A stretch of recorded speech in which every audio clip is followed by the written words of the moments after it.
Hello friends, welcome back to my YouTube channel English learning. स्वागत है आप सभी का मेरे यूट्यूब चैनल इंग्लिश लर्निंग में। आज मैं आप लोगों के लिए पास्ट टेंस का दूसरा पार्ट लेके आई हूँ, पास्ट कंटिन्यूअस टेंस। तो आज हम बात करेंगे पास्ट कंटिन्यूअस टेंस के बारे में। पास्ट कंटिन्यूअस टेंस की पहचान कैसे होती है, कैसे हम इन वाक्यों की पहचान कर सकते हैं और कैसे इन वाक्यों को हम इंग्लिश में कन्वर्ट कर सकते हैं। तो पिछले वीडियोस में मैंने आप लोगों को simple sentence, negative sentence and interrogative sentence, past indefinite tense के बारे में बताए थे। उम्मीद करती हूँ कि वो वीडियो आप लोगों को पसंद आई होगी और आप लोगों की उससे काफ़ी हेल्प हुई होगी। तो चलो आज स्टार्ट करते हैं आज की वीडियो पास्ट कंटिन्यूअस टेंस से। तो आज का हमारे पास है पास्ट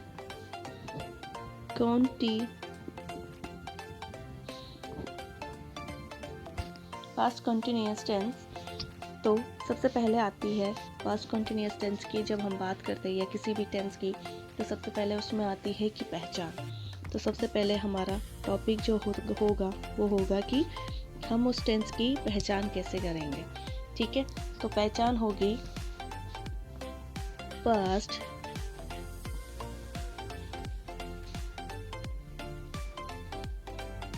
पास्ट कंटिन्यूअस टेंस की। पास्ट कंटिन्यूअस टेंस के वाक्यों के अंत में आता है अंत में रहा था, रही थी, रहे थे, हुआ था आदि शब्द आते हैं। तो ये चीज़ आपको ध्यान में रखनी है कि इन वाक्यों के अंत में क्या क्या आता है। ठीक है, ये थे हमारे पास्ट कंटिन्यूअस टेंस। तो इसमें क्या होता है कि इस टेंस के वाक्य में किसी कार्य का भूतकाल में जारी होना पाया जाता है। ये शब्द मुख्य क्रियाओं के अंत में जुड़े होते हैं। ऐसे वाक्यों का जो कि हम अनुवाद या ट्रांसलेट करते हैं उसको हम पास्ट कंटिन्यूअस टेंस में करते हैं। जैसे कि मैं एग्जांपल के तौर में आपको अगर बताती हूँ एग्जांपल में। ठीक है, एग्जांपल में मैं जैसे कि कुछ वाक्य आपको बताती हूँ। श्याम पढ़ाई कर रहा था,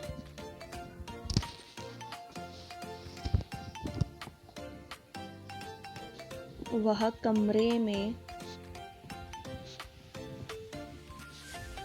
कमरे में सो रहा था,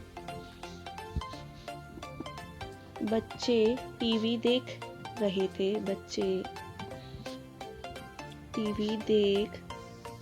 देख रहे थे।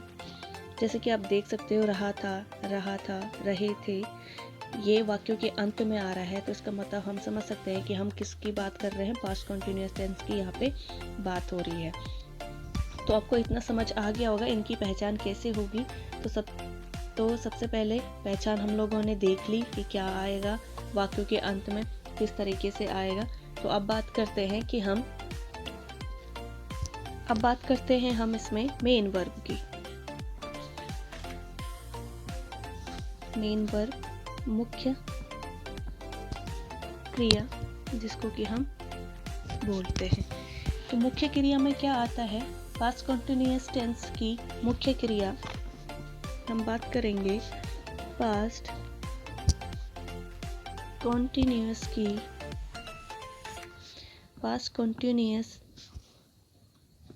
टेंस की मुख्य क्रिया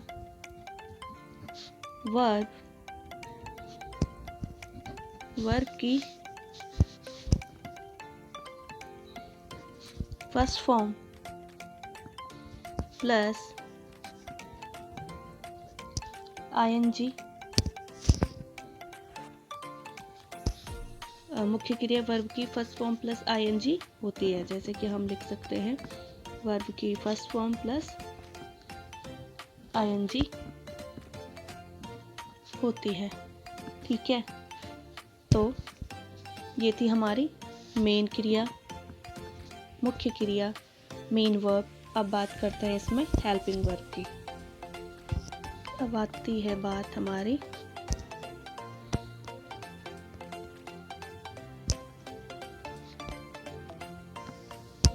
हेल्पिंग वर्ब की, जिसको हम बोलते हैं सहायक क्रिया,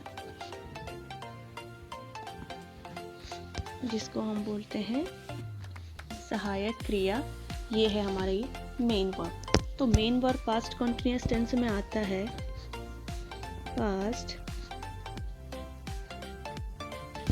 पास्ट कंटिन्यूअस टेंस में कि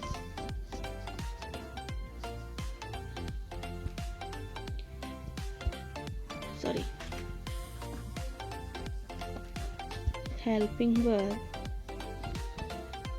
हमारे पास है was और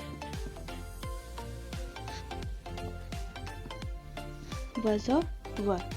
तो इसमें हम क्या बात करते हैं, helping verb past continuous tense में हेल्पिंग वर्ब हमारे पास आती है was और वर। ठीक है, तो इसमें क्या होता है कि जो सिंगुलर सब्जेक्ट होता है, मैं वो भी बता देती हूँ। पॉइंट नंबर 1,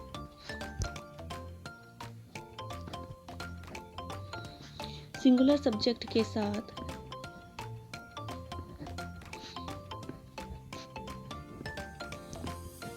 के साथ या नाउन हो, सिंगुलर नाउन के साथ हम लगाएंगे was। क्या लगाएंगे हम? was लगाएंगे। ठीक है, तथा प्लूरल जो होगा, प्लूरल सब्जेक्ट या नाउन या प्लूरल नाउन, इसके साथ हम लगाएंगे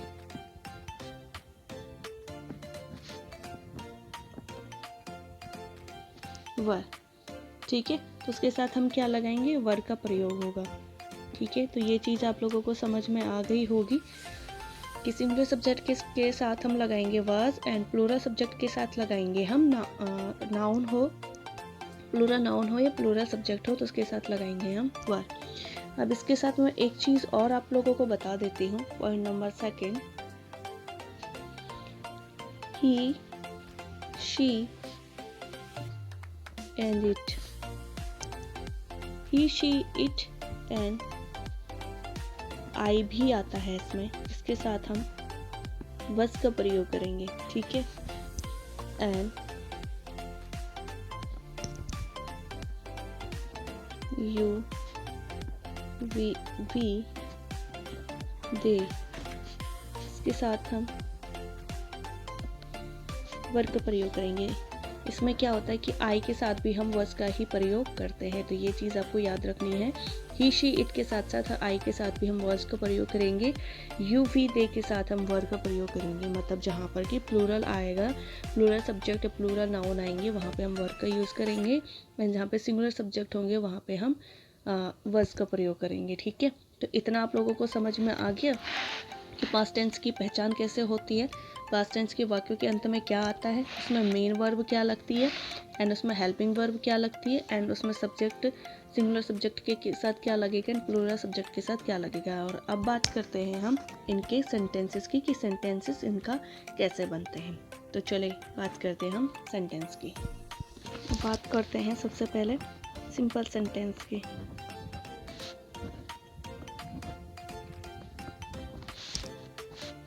बात करेंगे सिंपल सेंटेंसेस की। तो सबसे पहले हमारे पास क्या आता है, स्ट्रक्चर। हम सबसे पहले स्ट्रक्चर लेंगे, जिसकी सहायता से, जिसकी हेल्प से हम अपना सेंटेंस या अपने वाक्य को पूरी तरह अच्छे तरीके से सही हम लिख पाते हैं। तो सबसे पहले सभी को पता होता है कि सबसे पहले क्या आता है हमारे पास, सब्जेक्ट। तो सब्जेक्ट की बात आती है हमारी हेल्पिंग वर्ब, बस प्लस वर्ब, प्लस आती है हमारी वर्ब की हमने क्या लेनी है, फर्स्ट फॉर्म लेनी है। प्लस आएगी हमारी आईएनजी, जो कि हमें वर्ब के साथ लेनी है। फिर आता है हमारा लास्ट में ऑब्जेक्ट। तो जैसे कि हमने देखा, हमने आईएनजी प्लस ऑब्जेक्ट ले लिया, प्लस आता है हमारे पास लास्ट में, जो कि एक्स्ट्रा वर्ड्स होते हैं, अदर वर्ड्स। ठीक है, तो ये ले लिया हमने स्ट्रक्चर। ठीक है, स्ट्रक्चर में देख लिया हमने क्या लेना है, सब्जेक्ट लेना है प्लस वर्ड्स या वर्ड लेना है, वर्ब की first form plus ING plus object plus other words.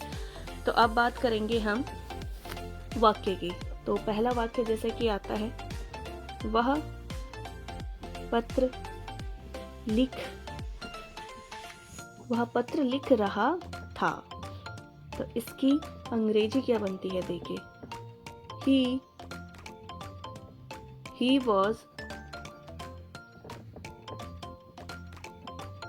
was writing a letter। ठीक है, सेकंड लेते हैं हम, मैं गाना गा रहा था। मैं गाना गा रहा था। आई के साथ मैंने बोला था was आएगा, एंड वर्ब के साथ फर्स्ट फॉर्म के साथ आईएनजी लगेगी, सिंगिंग अ सॉन्ग। ठीक है, अब जैसे थर्ड लेते हैं, श्याम कमरे में सो रहा था। तो आएगा,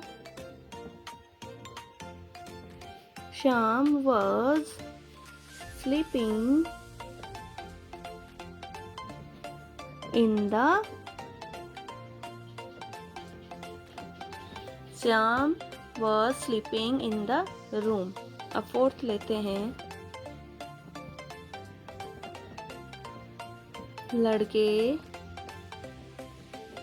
लड़के मैदान में खेल रहे थे।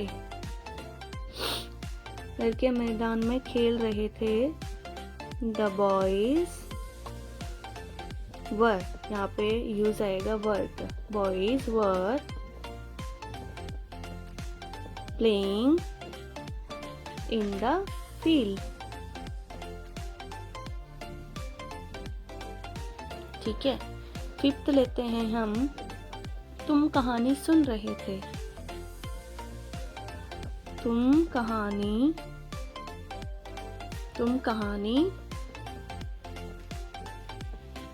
सुन रहे थे। You were listening to the story। ठीक है, एक और लेते हैं हम एग्जाम्पल 6, वह नाच रहा था। के लिए आएगा, he was dancing। ठीक है, तो ये थे सिंपल पास्ट कॉन्टिन्यूअस टेंस के सिंपल सेंटेंसेस। तो जैसे कि मैंने आप लोगों को बताया था, रहा था, रहे थे, था मतलब था, थे, थी, जिसके वाक्य के अंत में आता है तो वो आता है हमारा पास्ट कॉन्टिन्यूअस टेंस। हमने उसके साथ लेना है was, were, वर्ब की फर्स्ट फॉर्म और उसके साथ लेनी है आईएनजी। तो आप देख सकते हो, ही, शी, इट के साथ मैंने बोला था was लगेगा, एंड यू, वी, दे के साथ क्या लगेगा, were लगेगा। तो आप इन सेंटेंस को ध्यान से देखें तो आपको अच्छे से समझ आ जाएगा, जो कि मैंने शुरू से रूल बताए हैं इसमें। तो मिलते हैं अब नेक्स्ट वीडियो में। उस वीडियो में मैं इसके सिंपल सेंटेंस तो लेकर ही आऊँगी। तो दूसरी वीडियो में मैं लेके आऊँगी सिंपल सेंटेंस तो लेकर ही आऊँगी, उनके negative sentence and interrogative sentence में क्या क्या helping verb and main verb लगती है वो सारा लेकर आऊँगी। तब तक उम्मीद करती हूँ कि ये वीडियो आप लोगों के लिए काफ़ी इन्फॉर्मेटिव रही होगी। तब तक मिलते हैं नेक्स्ट वीडियो में, तब तक के लिए take care, bye bye, thank you.